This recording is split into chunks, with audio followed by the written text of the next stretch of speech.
Aparece esa luz, esa temida luz del motor, y ahora la pregunta es, ¿qué pasa? Bueno, pues hoy vamos a meternos de lleno con el código P2482 para ver si es el culpable y sobre todo, ¿qué nos está diciendo el coche? Es que es verla y se te encoge el estómago, ¿verdad? La luz de Check Engine. La cabeza empieza a dar 1000 vueltas, ya te imaginas la avería más cara posible. Pero calma, calma.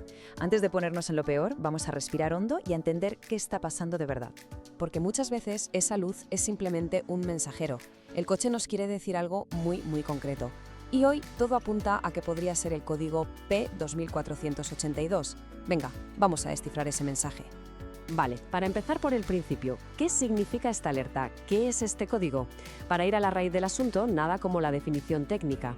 Dicho en plata, esto significa que la centralita, el cerebro del coche, está escuchando que uno de sus sensores está, por así decirlo, gritando. Le llega una señal de voltaje demasiado alta.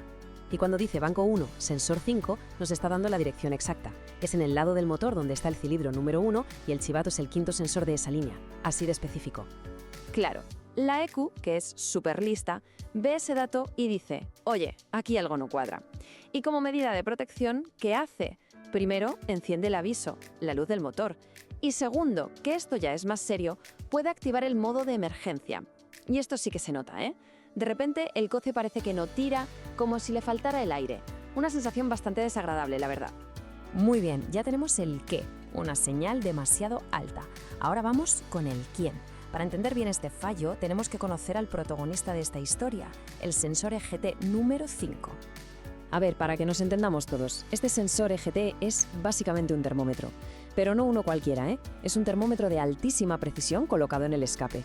Su única misión, que es vital, es medir la temperatura de los gases que salen. ¿Y por qué es tan importante? Pues porque esa temperatura es clave para que los sistemas anticontaminación, sobre todo el famoso filtro de partículas, funcionen como un reloj. Y aquí lo interesante es dónde está puesto. Fijaos, el sensor 5 no está en cualquier sitio.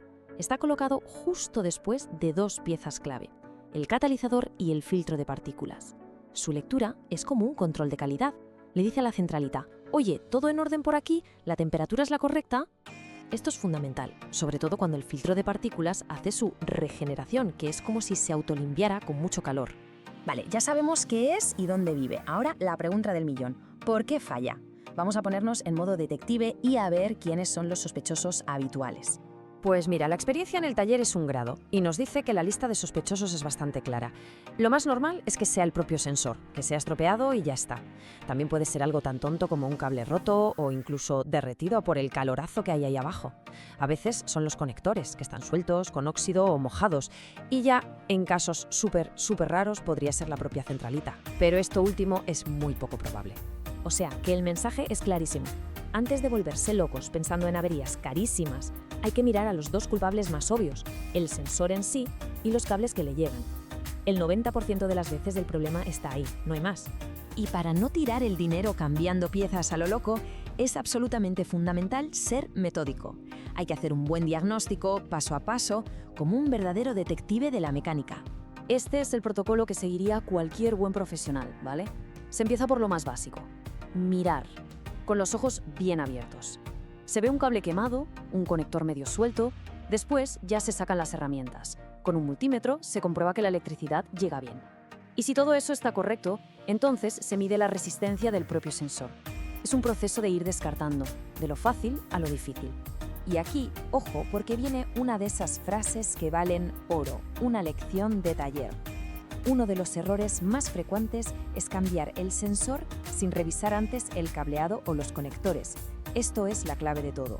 Cambiar el sensor sin mirar nada más es como jugar a la lotería. A lo mejor aciertas, pero lo más probable es que el problema siga ahí, porque era un simple cable pelado.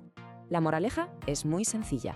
Un diagnóstico bien hecho ahorra tiempo, ahorra dinero y sobre todo ahorra muchísimos quebraderos de cabeza. La forma correcta de hacerlo es siempre revisar el camino entero de la señal antes de señalar a un único culpable. Bien, ya hemos encontrado al culpable. ¿Y ahora qué? ¿Cuál es la solución? Y una pregunta todavía más importante. ¿Qué pasa si lo dejamos estar? ¿Si decidimos ignorar la lucecita? Seguro que esta es la pregunta que está rondando ahora mismo. Bueno, pero ¿se puede seguir usando el coche? ¿Es para tanto? ¿Hay que ir corriendo al taller? La respuesta es no, un no rotundo. Y no lo digo por decir, hay razones de peso para ello. Ignorar este código es, de verdad, una malísima idea. Vamos a ver los riesgos. Primero, el bolsillo. Si la centralita no sabe la temperatura real, no puede limpiar bien el filtro de partículas, y eso significa que se puede atascar, y una reparación de un DPF o un catalizador, eso sí que es caro, carísimo. Y segundo y más importante, la seguridad. Si el coche entra en modo emergencia de repente, te quedas sin potencia. Imagina que eso pasa en mitad de un adelantamiento. Es una situación peligrosísima, que desde luego nadie quiere vivir. La buena noticia es que, como ya hemos visto, las soluciones suelen ser bastante sencillas. O se cambia el sensor, o se repara un cable, o se limpia y asegura un conector. No hay más misterio. La clave, una vez más, es haber hecho bien el diagnóstico para ir al grano, solucionar el problema a la primera y volver a conducir con total seguridad y tranquilidad. En resumen, y para que quede bien claro, el código P2482 no es una tontería. No es una luz que se pueda tapar con cinta aislante. Es un aviso serio sobre la salud del sistema de emisiones y, lo que es más importante, sobre la seguridad del vehículo. Así que requiere atención inmediata y un diagnóstico bien hecho. Y todo esto nos deja con una última reflexión. Los coches de hoy en día son ordenadores con ruedas. Todo está conectado con todo. A veces un pequeño fallo eléctrico como este puede ser la primera señal de algo más grande. Así que la próxima vez que se encienda una luz de aviso en el cuadro, queda la pregunta en el aire. ¿Lo vemos como un fastidio o como una pista que nos da el coche para entenderlo un poco mejor?